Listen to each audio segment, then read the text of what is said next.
재외동포 자격을 취득을 한 거예요. 미국에서. 더 이상 입국을 금지하라라는 2002년도에 법무부 결정이 내려진 거예요. 군 의무를 이제 회피하려고 했고, 헬로우 부동산 형사 전문 이승은 변호사입니다. 최근에 판결을 난 유승준 씨 사건에 대한 이야기를 오늘 좀 해보려고 하는데요. 유승준 씨 하면은 제가 어릴 적에 되게 좋아하던 연예인 중에 한 명이었거든요. 노래도 좋고 춤도 멋있고 진짜 유명한 분이었는데 어느 날 갑자기 우리나라에 못 들어온다고 하는 거예요. 왜 그런가 봤더니 병역을 기피할 목적으로 해외에 출장을 갔다가 재외동포 자격을 취득을 한 거예요. 미국에서. 그것 때문에 이제 법무부와 우리나라 전체 국민의 공분을 사서 더 이상 입국을 금지하라라는 2002년도에 법무부 결정이 내려진 거예요. 약혼녀, 그 당시에 여자친구인 분과 결혼을 했는데 그 약혼녀의 아버지가 돌아가셔서 잠깐 서울에 올 일이 있었는데 그때는 이제 일시적으로 허락을 해줬다고 하더라고요. 법무부에서. 근데 그 외에서는 지금도 다시 못 들어오고 있는 상황인데 재외동포법상 우리나라 국민이었다가 외국 시민권 혹은 외국 영주권을 따셔서 이제 국적이 바뀌신 분들이나 아니면 애초에 외국인이었긴 하지만 부모님이 한국인이어서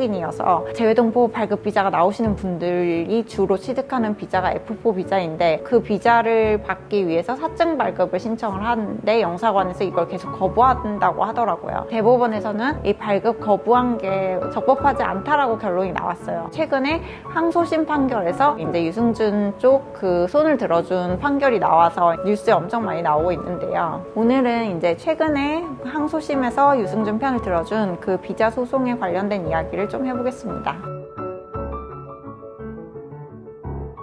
법무부 장관이 2002년도에 그 유승준 씨한테 입국 금지 결정을 내려버린 거예요. 그 이유는 어쨌든 약간 비정상적인 방법으로 군 의무를 이제 회피하려고 했고 그것도 모든 사람들에게 귀감이 되어야 한 연예인이 청소년들이나 그 당시에 군대에 있었거나 아니면 군대를 보낸 자식을 둔 부모들에게는 되게 안 좋은 영향을 끼친다. 근데 그 사람이 한국에 다시 와서 영리활동을 하고 많은 돈을 벌어가는 것 자체가 국민 정서에 맞지 않다라고 해서 이례적으로 입국 금지 결정을 했던 거죠. 그렇기 때문에 그 이후로는 유승준 씨는 입국이 절대 안 되고 법무부 장관이 이 결정을 스스로 법 철회하거나 번복하지 않는 한 입국 금지는 영원히 안 되는 상황입니다. 그래서 비자가 발급이 된다고 하더라도 입국 금지 결정이 철회되지 않는 한 인천공항에서 입국이 가능할지는 사실 잘 모르겠습니다.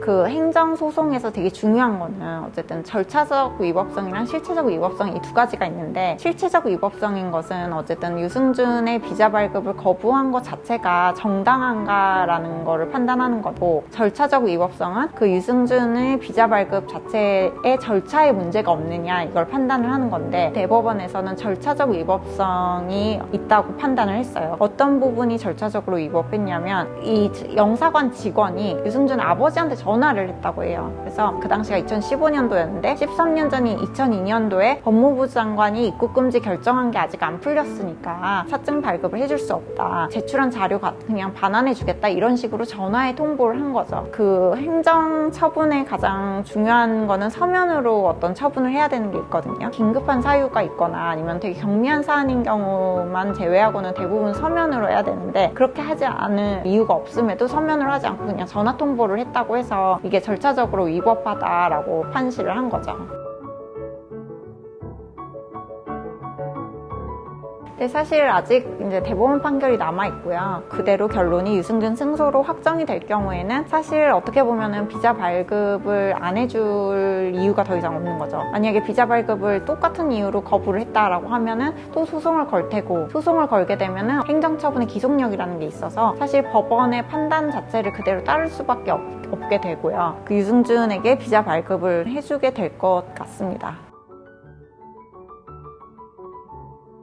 또 절차적인 이유를 가지고 안 된다, 이게 부적법하다라고 얘기를 했다면 그 절차적인 이유를 보완해서 또 거부 처분을 할 수는 있죠. 사실 이런 식으로 시간을 계속 끌 수는 있을 거라고 생각을 하고 이제 이렇게까지 하는 건 정말 너무 부당하다. 이제 너무 시간도 많이 흘렀고 그렇게 될 경우에는 뭐 법무부 장관이 자체적으로 철회를 하거나 그런 일은 있을 수 있죠.